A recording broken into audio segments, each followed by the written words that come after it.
So we're closing in on the end of the tractate of Gittin. We're closing in on the end of the tractate of divorce. And the Mishnah is just going to get to the essence now. What is the essential language that we need to include in the get, in the bill of divorce? And we've already talked about a situation where a husband tries to put conditions on the divorce. I think we would call this coercive control now in today's language. He says, he tries to write a bill of divorce and say, look, you're free to marry any man, but with certain exceptions. And we saw that the rabbis don't allow that the divorce is final.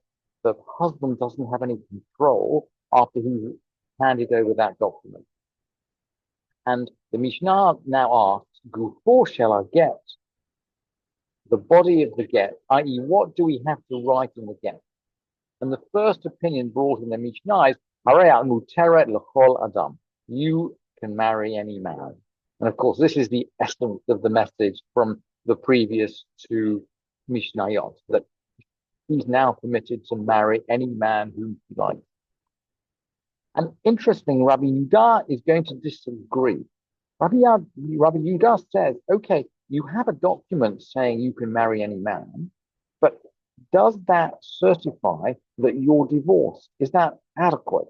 And he is going to suggest a different language. Rabbi Yehuda Omer. So Rabbi Yehuda says, and now here's his language. And by the way, this language appears at the foot of every every bill of divorce today. So the halakha accepts Rabbi Yehuda. Interestingly, it's written in Aramaic. And most of the Mishnah is written in Hebrew. Very rarely do we get Aramaic, but clearly Rabbi Yehuda wants the bill of divorce to be comprehensible. He wants it to be understandable to all parties concerned. And at that time, Aramaic was the common language, not Hebrew, or so we think anyway. So he's writing the get in Aramaic so everyone can understand it. And this is the language which he adds and we still add, even though most of us today don't speak Aramaic. The din, and this shall be to you from me. So I'm giving you this document. Sefer Tiruchin, it's a sefer, it's a scroll or a book of divorce. The Igeret Shibukin, and a letter of shavak is to let go or to go away, a letter of release. And that's as far as the Kaufman manuscript has. Interestingly, our text and most other texts of the Mishnah add the gate piturim and a bill of dismissal. And a scribe has written in the margin of the Kaufman, the get Yerushin. So clearly this third aspect, it was already there in the tradition, even though the scribe who wrote out Kaufman didn't include it, a bill of dismissal. And then goes on, Lamiha, Lahit Nasav, Lahit Nasfa, Lahol Gvadi Zvin. You can go and marry any man that you wish. That's the language of the get. That's the language of the get. And remember, we've said all along that the Mishnah in Gittin is drawing parallels between release from marriage and release from slavery. I mean, I think today we find that slightly incongruous, but it goes on to say, Gufo shall get shikrur. So the body of a writ of emancipation for a slave is Hare ata ben chorin. Behold, you are a free man.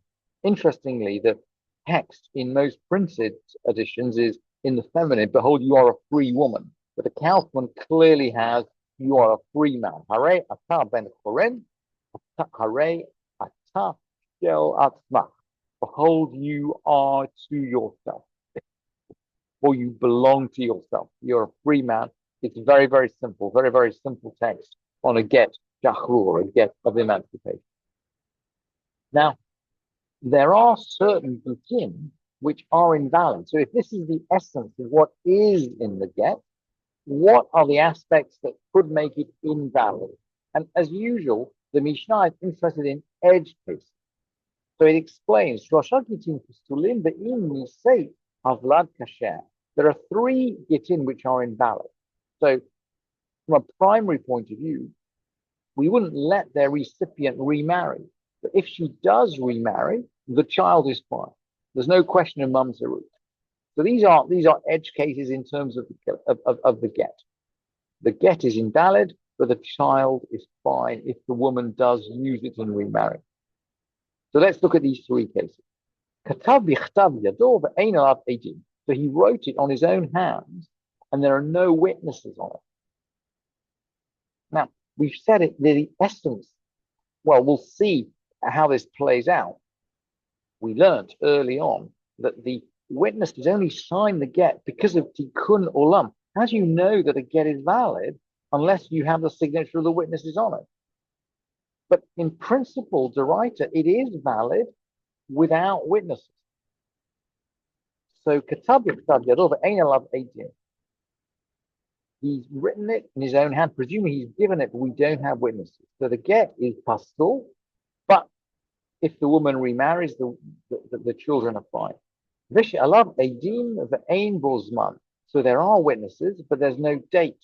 We've learned that the get has to have a date on it. Because the yesh bo zman ve'ein bo ela ed echad. Maybe it has a time, but it's only got one witness. And we've learned that for any practical purpose in halakha, we need two witnesses. We learned that very, very al pi shnaim yakum davar. And the word davar comes in the sukkim that mandate the get. We learned right at the beginning of the tractate, we need two witnesses. So the Mishnah concludes, these three Gittin are invalid. They're completely invalid, but the imni state havlad kafir. If a woman marries, the child is kafir, the child is fine.